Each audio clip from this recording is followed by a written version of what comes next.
Hello YouTube, Sam here from youtube.com/onlivegamer for the new Boston.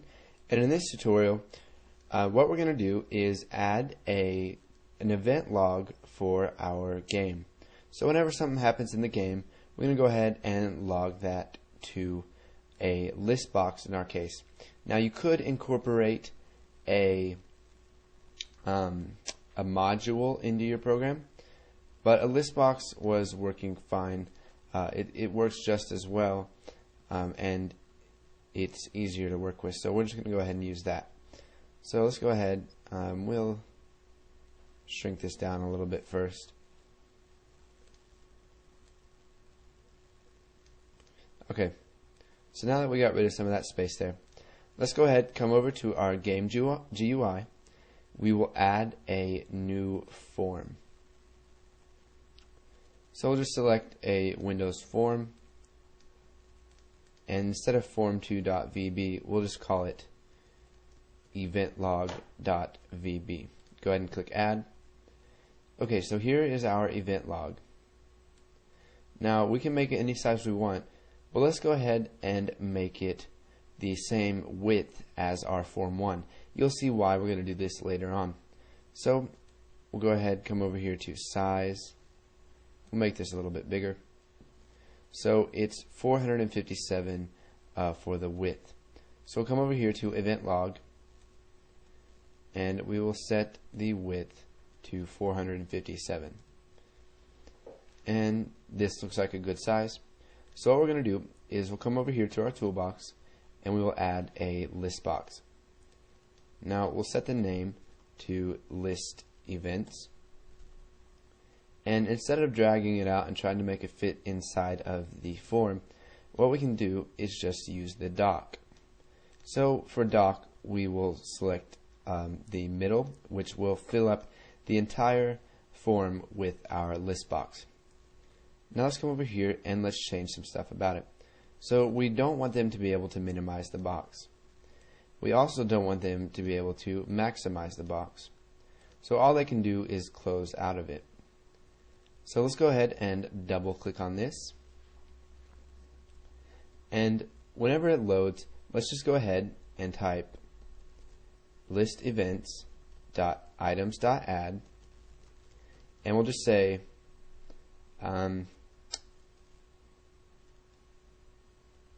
event logger has successfully loaded.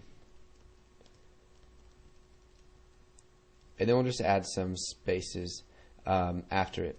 So list events.items.add, or let's not add spaces, let's add just a separator so that they can see where their events start. Okay, so it's going to load up and it's going to add this. And now what we want to do is let's just go ahead and create a sub that will allow somebody controlling an object of this class to add something to the list box. You can see here that we called it event log VB again. I don't know why I do that, but let's just go ahead and make this public so that it can be accessed outside of the class itself. So public, or let's make it, a sub, add event, and we will just do by val event as string. So they will pass an event to this. Now event is a keyword, so let's just go ahead and we'll call it string event. And we need to add an end sub there. So whenever somebody calls add event and passes a string to it, we just want to add that event to the list events. So list events.items.add and string event. So let's go ahead and we will come back into form1.vb, and you can see here that I made our event log look a little bit cooler. I made the background, the back color a black, you can see right there, and then I made the forecolor a lime, just so it would look more like a sort of a command line log. So we'll come back here and let's find form1.vb.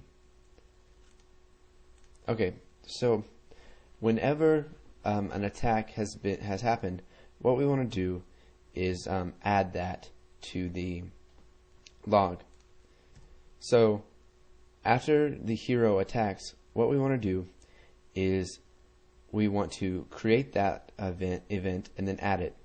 So let's go ahead and we will create a private sub create event, and then we just need to by val name or string name as string.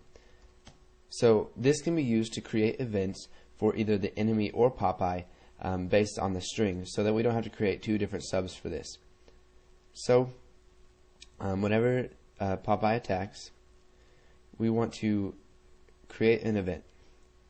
So we'll just type create event, and for the string we'll do hero.name. We'll go ahead and put that in there. Now we just need to make it Popeye.name because we are accessing a constant. That's one of the things that I always forget to do.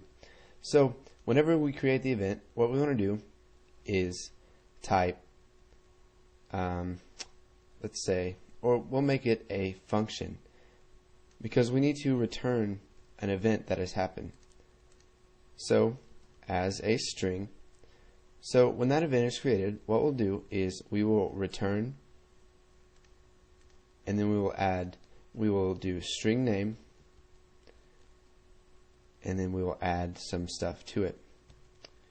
So we'll add a space, has used, and what we want to do is get the attack that they have used. So we'll do hero dot, and let's come over here and we'll go into Popeye. So we want to access this attacks right here at the index of let's see here, attack num. So we need to make attack num public so that we can see it. So we'll just do that. So whenever attack is called, it's going to be different. So we'll come up here and we'll say public attack num as integer.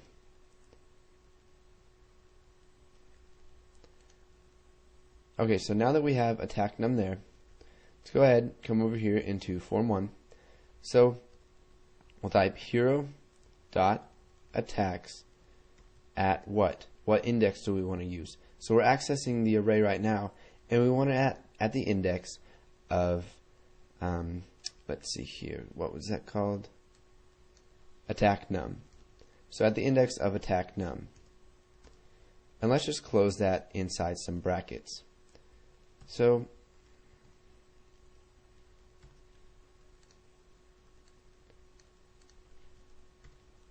here we can see exactly the attack that they used. And then we'll add